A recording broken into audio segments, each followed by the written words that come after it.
जी, BNB all India में आप सभी का एक बार फिर से स्वागत है। और लोक आस्था का महापर्व छठ, जो बेंगाबाद ही नहीं पूरे देश में एक सात्विक संसार सा बन गया है। लोगों में एक अलग सा सात्विक विचार आ गया है।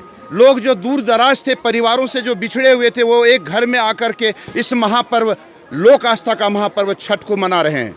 आज इसे अवसर पर आज बेंगाबाद के मंडाहार से बेंगाबाद के बीएनबी और समाधान इंडिया दोनों टीम यहाँ पर मौजूद है। और खुशी की बात यह है कि बेंगाबाद की जनता भी काफ़ी तादाद में लोग यहाँ मौजूद हैं। हमारे बीच विकास जी भी हैं, उनसे भी बारी बारी से लेते रहेंगे बात, और हम भी आप लोगों को बीच बीच में देते रहेंगे। तो निश्चित रूप से आज का जो कवरेज होगा वो ऐतिहासिक होगा बेंगाबाद वासियों के लिए, क्योंकि बीएनबी और समाधान दोनों मिल करके आप लोगों को अपडेट घर बैठे करवा रही है। और विशेष जानकारी हमारे साथ विकास जी जुड़े हुए हैं। विकास जी बताएंगे। जी विकास जी। जी, हम चाहेंगे कि आप बीएनबी के माध्यम से आप लोग ये इसको देख रहे हैं तो आपके माइक सही, ये समाधान इंडिया का माइक है, इसको भी रखते हैं। बीएनबी के साथ ही हम बात करना चाहेंगे। पहली बात तो ये है कि एक चीज़ हम बता दें कि जिस तरह से कोविड-19 का साया है इस बार, तो ये देखने को मिल रहा है कि लोग खास करके मास्क नहीं लगाए हैं। तो मास्क जरूरी है, चूँकि सरकार ने गाइडलाइन जिस तरह से जारी किया है। लेकिन हालांकि बहुत सारा राजनीतिक उथल पुथल भी हुआ, विपक्ष में भी, विपक्ष के लोगों ने भी छठ घाट को जिस तरह से मनाही कर दिया गया था। लेकिन जिस तरह से लोगों में जो आस्था है छठ पूजा को लेकर के, वो यहाँ पर हम देख रहे हैं कि जिस तरह से जनसैलाब यहाँ पर एक तरीके से उमड़ा है। ये तो बेंगाबाद का मंडाहारा है जहाँ पे काफ़ी लोग आते हैं। लेकिन अन्य जगहों की अगर भी हम बात करें तो काफ़ी लोग जो है सो इस बार छठ पूजा बड़ी शांतिपूर्ण तरीके से मना रहे हैं, जो बहुत अच्छी पहल है। देखिए, आप जहाँ तक मास्क लगाने की बात कर रहे हैं तो आपको जानकारी हो, आप एक पत्रकार भी हैं और देख भी रहे होंगे लगातार। अभी दुमका का चुनाव आप देख लीजिए, बेरमो का चुनाव देख लीजिए, बिहार का चुनाव देख लीजिए। क्या वहाँ कोरोना कहाँ गायब हो गया था? ये धार्मिक आस्था पर ही हमेशा प्रहार करना ये कहाँ तक उचित है? ये बहुत बड़ा प्रश्न आपने किया है। शायद इस पर एक बार डिबेट भी होना चाहिए कि जब भी कहीं चुनाव होता है तो चुनाव होता है तो दोहरी नीति क्यों? जब चुनाव होता है तो ना वहाँ सोशल डिस्टेंस देखा जाता है, ना ही लोग मास्क लगाते हैं। लेकिन जब भी धार्मिक, चाहे दुर्गा पूजा की बात करें, इस बार अभी छठ पूजा हो रहा है, छठ पूजा में भी देख रहे हैं कि कई गाइडलाइन जारी कर दिए जाते हैं, तो चुनाव में क्यों नहीं? तो इस पर डिबेट होना चाहिए। अगर व्यक्तिगत रूप से, अगर पत्रकार के नाते नहीं, अगर व्यक्तिगत रूप से भी हम देखें और पत्रकार के द्वारा भी अगर अवलोकन करें इन चीज़ों को, तो हम देख रहे हैं कि दोहरी नीति है यहाँ पर। ये नहीं होना चाहिए, ये नहीं होना चाहिए। हाँ, बिल्कुल नहीं होनी चाहिए। लेकिन जैसे ये पर्व आ गया, पर्व पर ही कोरोना, और मतलब ये क्या कोरोना आखिर जो बता रहा है, जो सरकार द्वारा जो गाइडलाइन दी जा रही है, वो कहाँ तक सच है? लोगों में एक रहस्य बना हुआ है। कई लोग तो ऐसे भी कहने को मिलते हैं, शायद आप भी सुने होंगे, कि आखिर कोरोना वोरोना कुछ है ही नहीं। तो क्या है, इस पर थोड़ा बताएंगे? जी देखिए जगन्नाथ जी, आपका कहना सही है। कोरोना को लेकर कई अफवाह भी है। जी। लेकिन इसको लेकर, जैसे कोरोना एक मेडिकल चीज़ों से जुड़ा हुआ है, उसको डॉक्टर ही पुष्टि कर सकते हैं, हम और आप नहीं कर सकते। तो जिस तरह से लगातार WHO की अगर देखें तो वो लोगों का कहना है कि कोरोना है, तो हमको मानना पड़ेगा कि कोरोना है। क्योंकि अगर डॉक्टर नहीं कहते, मेडिकल साइंस नहीं कहती कि कोरोना नहीं है, तो हम नहीं मानते। लेकिन जब कोरोना डॉक्टर कह रहे हैं तो हमको मानना पड़ेगा। और ऐसा नहीं कि कोरोना नहीं है जरूर है, लेकिन मैनेजमेंट में गड़बड़ है।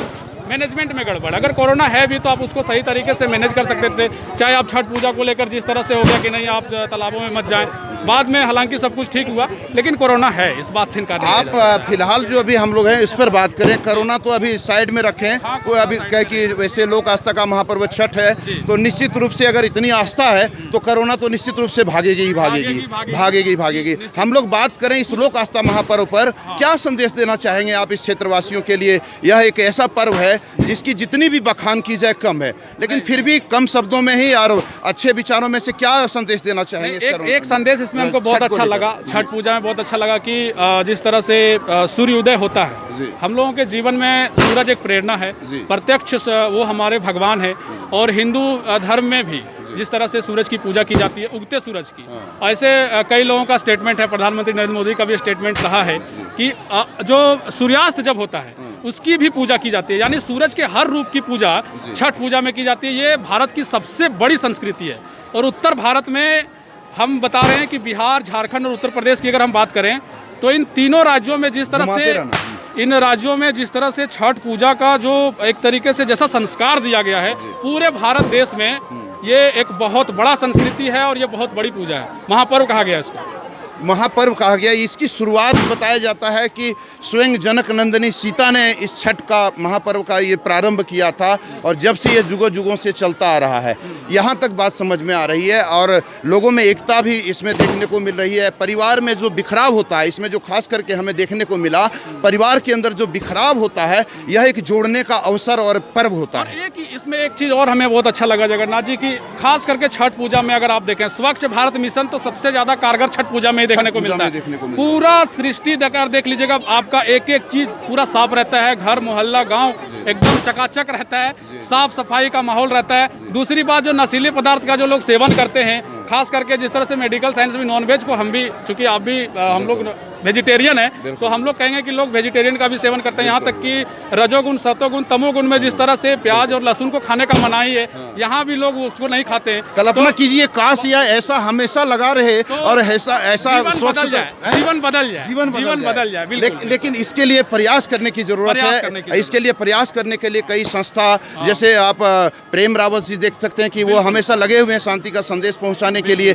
इनके अलावा और कई संस्था जुड़े हुए हैं। हम लोग क्या संदेश देना चाहेंगे इस लोक आस्था महापर्व पर? हम लोग भी यही देना चाहेंगे कि जिस तरह से आप छठ पूजा में अपने घर की, अपने आसपास के चीज़ों को साफ सफाई करते हैं, यहाँ तक कि थूकना पसंद नहीं करते हैं सड़क में, चूंकि वहाँ पे लोग जो है सो दंडवत जिस तरह से करते हुए जाते हैं, तो लोग चाहते हैं कि नहीं थूके भी नहीं। अन्य दिनों में लोग नशीली पदार्थ खा के थूक देते हैं, तो एक मानसिकता देखिए कि डर हो जाता है कि छठ पूजा है, तो आप हमेशा 365 दिन इसको मानिए ना, 365 दिन अगर अपने जीवन में अगर आप इसको लाएंगे तो निश्चित तौर पर सब चीज अच्छा हो जाएगा। मानव जीवन भी जो है सो मतलब अच्छी बदल जाएगा। आप देख सकते हैं हम लोग बेंगाबाद के छठ घाट, जो मंडा आहार, मतलब यूँ कहें कि बेंगाबाद के लिए यह एक प्रसिद्ध स्थान है। लोगों का आस्था और विश्वास यहाँ पर अपरंपार है। उस स्थान पर बीएनबी की टीम और समाधान के हमारे विकास जी भी पहुँचे हुए हैं। उनके द्वारा लगातार आप लोगों को यहाँ का नज़ारा और दृश्य दिखाया जा रहा है। हम लोगों की वार्तालाप अभी लगातार जारी है और निश्चित रूप से कुछ देर और जारी रहेगी। एक दो टॉपिक पर और बात करनी है हाँ, और कुछ लोगों से जानकारी लेंगे, लेकिन एक महापर्व पर के नाम का एक संदेश हम चाहते हैं कि आप अपने दिल से दर्शकों को दे दे, जनता को दर्शकों को तो हम एक बात बताना चाहेंगे कि जिस तरह से आध्यात्मिक चीज़ों का जिस तरह से दिखाते हैं, चाहे आप अयोध्या गए तो आध्यात्मिक चीज़ों का जिस तरह से आपने लोगों के बीच जो प्रस्तुति दी है, उसमें हमें लगता है कि आप हमसे बेहतर संदेश देंगे। लेकिन हाँ, फिर भी आज छठ है तो महापर्व है, इसको लेकर हम जरूर कहना चाहेंगे कि आप लोग सभी शांतिपूर्ण तरीके से छठ पूजा मनाएं। और चूंकि छठ पूजा भी मन रहा है, आप जब देख रहे होंगे इसको, तब अगला कल सूरज का जो अर्घ देना है सुबह सुबह का, अपने जीवन में शांति का अनुभव कीजिए और जीवन में अपने बाहर के जो चीज़ें हैं उसमें भी साफ सफाई और अपनी मानसिकता को भी थोड़ा सा बदलिए। मानसिकता को बदलिए। देखिए, बहुत अच्छी बात कहा है इन्होंने, जो समाधान के हमारे विकास जी आज हमारे बीएनबी से जुड़े हुए हैं और लगातार इनसे जो वार्तालाप जारी है। इनका कहना है कि सबसे पहले इंसान अगर अपनी मानसिकता को बदल दे तो निश्चित रूप से अपने जीवन को बदल सकता है। इसके लिए ज़रूरत है सत्कर्म करने की। इसके लिए ज़रूरत है हम सबों को सार्थक पहल करते हुए, सार्थक विचारों का ध्यान में रखते हुए सत्य विचारों पर चलने की।